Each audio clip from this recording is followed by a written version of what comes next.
Well, hello and welcome back to my channel. So glad that you're here with me today. I am going to be sharing 10 pieces of advice that I have for new homeschool moms, new homeschool families. I know that it's kind of scary sometimes going into a new homeschool year. It's not even kind of scary. I know it's scary because I was there. Homeschool was something that I hesitated on for a good while. We actually did put my oldest son in kindergarten for 6 months until I finally realized that God was calling us to this. I knew it all along, but I didn't follow the call, kind of that delayed obedience type of thing. But I was really having a hard time making the decision because I just was scared. I wasn't sure that I'd be able to do it. And I had all of the reservations that a lot of us have. And so now that we are entering into our 4th year, I wouldn't call myself a veteran homeschooler by any means, but I do have some experience, and I get this question a lot from people who are considering homeschool or are starting their first year of homeschooling. What is some advice that you have? Give me some tips. And so today's video is going to be all about that. I've written down on my notes here 10 tips, and I'm just going to kind of go with it. So if you see me looking down, I'm looking at my tips so that I could stay on track, and then I'll talk about each one. So the first one that I have, and one of the most important, is to just relax. I know that you can feel very tense and very nervous and very worried that you're going to make a bad decision, that you're going to mess it up, that you're not going to do enough, that your kids are not going to be smart enough. And then if you do have to put them back in school, then you're going to have them be behind. And are they going to be socialized? Are they going to have friends? Are they going to like school? Are they going to listen to you? Your kids maybe don't listen to you as much. Like, we have all of those reservations. The best advice I can give for that is just to relax. Homeschool is going to be what you make it. And I think with the rest of these tips, it'll help you to relax, but really just take a deep breath and remind yourself that this is something that God has placed on your heart, and you're going to pursue it with excellence, and it's going to be fine. You're going to do a great job. Number 2, keep it simple, especially as a first-year homeschooler. I know for myself, I tried to really recreate the public school in the homeschool setting, and that's one of the points that's going to be the next point that I touch on.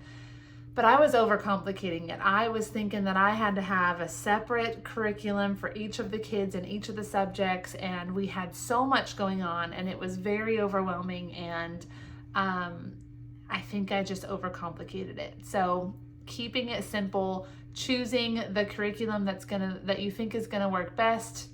You can pick from different curriculums. It doesn't all have to be the same one. For me, keeping it simple meant just using the same curriculum. I ordered the same curriculum from the same company so that I just kind of got a grip on what it was going to be like.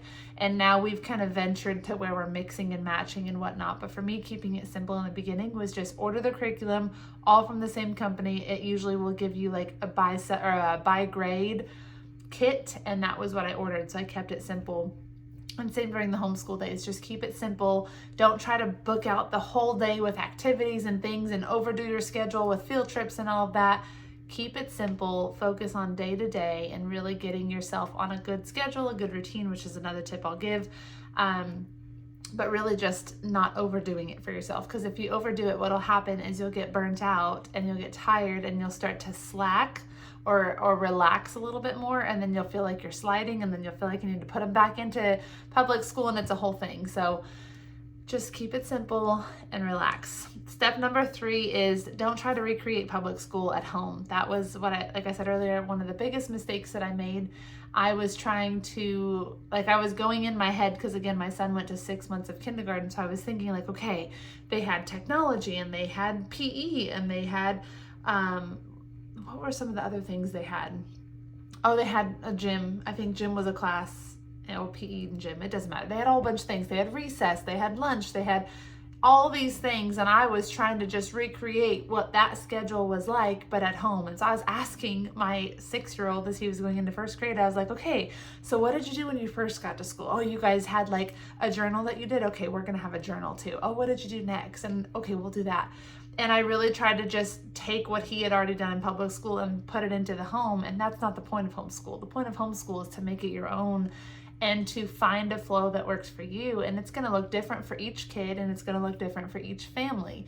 And so don't try to take what was happening at the public school that you know about or that people have told you about and try to make that what you're doing in your homeschool. You get the privilege of creating what works for your family, for your children, for you.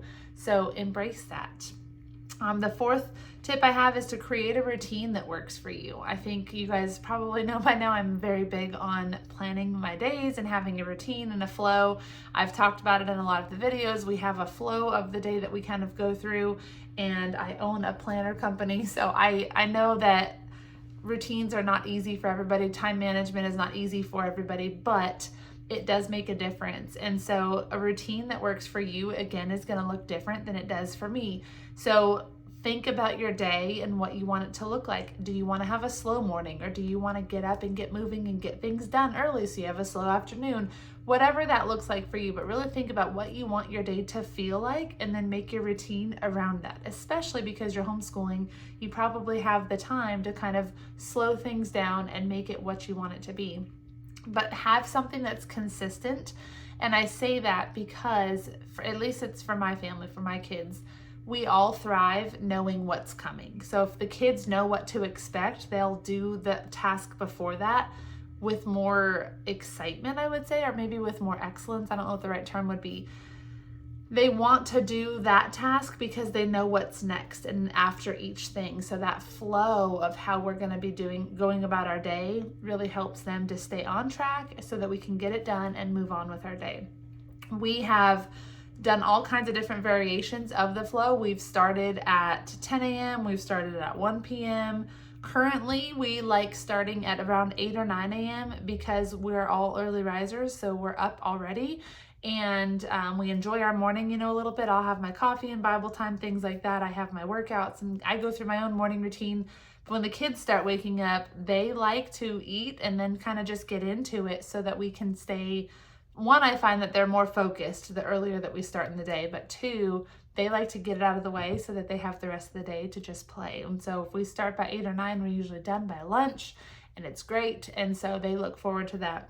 So they just know what the routine is. So they know when they wake up, they come in the kitchen. I'm usually finishing my workout. We all have breakfast together, do our Bible study. Then we go upstairs while I'm getting ready. They're getting ready. Then they're starting on their morning chores and I'm joining them.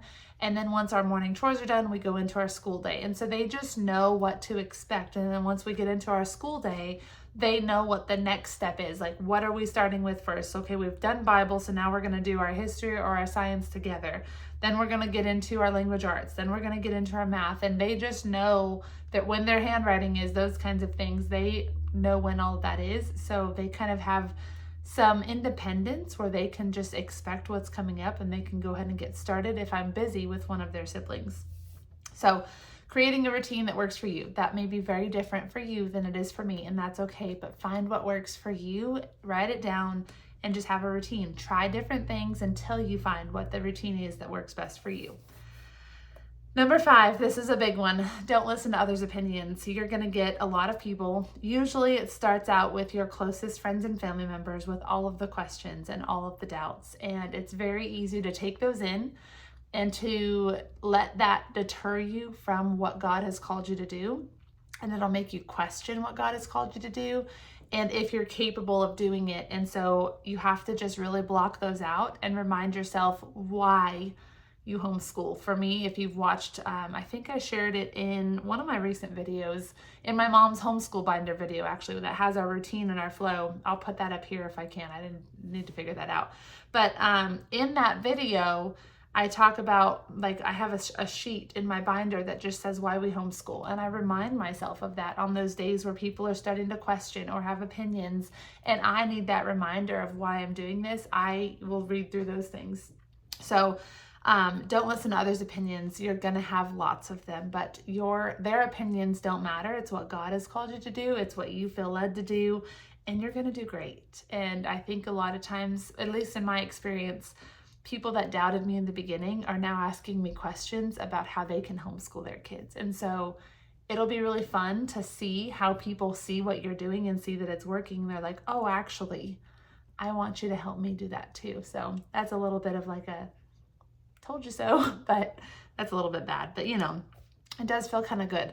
So, and then other people won't come around and they're going to be set in their ways, and that's okay too. That's not for them, and they want to take the path that God has them on, and that's good for them as well. Homeschool is not for everybody. And so for them. If that's not for them, then they keep their opinions with them, and you keep your opinion and what you're doing with you. Number 6 is don't compare yourself or your journey to others. It's going to look different. I've said that a few times now.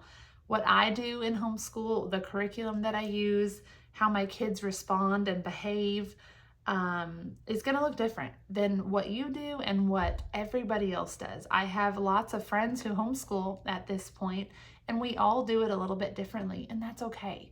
That's the blessing of homeschool, is you get to make this whole thing work for your family, for your kids, and for yourself. And so if you are constantly watching me or watching other homeschool moms and you're comparing yourself to them and thinking, well, I don't do it that way, so I'm doing it wrong, or I wish that my kids would respond that way, or I wish XYZ, you're comparing yourself and you're robbing yourself of the joy, because your journey is supposed to look different, because it's your journey. If all of our journeys look the same in anything, in our fitness, in our faith, in our marriage, in who we are as people, like if we all just were the same, it would be a very boring world that we lived in.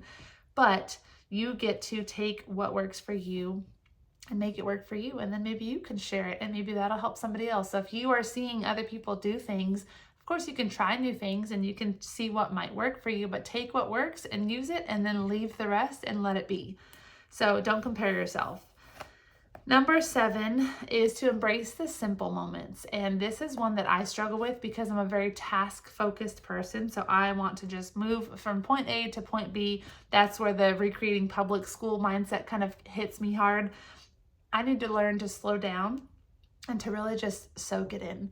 When we're doing our read alouds on the couch and the kids are giggling and we're laughing about the story, and then it turns into a conversation that's totally off topic, like those are the moments that I'll look back on and be so grateful for, and just have that big smile on my face. And so I don't want to miss those in the moment, and I don't want to rush through them. And so those simple moments are the things that we're looking for so that we can embrace them. When your kids are playing outside and it's time to start school, you know, it's 9 o'clock and we have to start school at 9 because that's what I said my routine was going to be. They're outside having fun on the trampoline. Let them have fun on the trampoline. Go join them on the trampoline, or sit in silence and enjoy the quiet. But just embrace those moments, because I think those moments are what we hold on to. I know for myself, on the hard days, because there will be hard days. There will be days that you question all of this. Those moments are the moments that you use to remind you of the joys of homeschooling. That makes me emotional as I say it. It's a blessing. And I think a lot of times if we're so focused on doing it right and, you know, all the have-tos, we miss out on that part of homeschool. So embrace those simple moments. Number 8 is to find other homeschool families to connect with and surround yourself with. Again, this is a journey that it's intentional and it's difficult sometimes and it's beautiful, but we need to be surrounded with people who are on the same journey as us, because there are going to be times where you just need to be encouraged, where you need to relate with somebody that can understand. I know for me personally, it's currently the season where all of the moms are talking at church, at the park, online, how excited they are for their kids to go back to school. They're like, oh, I just can't wait. I'm just so tired of my kids and I just want them to go back to school. I don't relate to that. I don't have that feeling. I'm excited to homeschool. I'm excited for this new year. And so I don't have that connection. And so I need to look for people that I have that connection with, so I don't feel like I'm missing out on the me time or whatever it might be. And that's not to say that's bad. Everybody's different.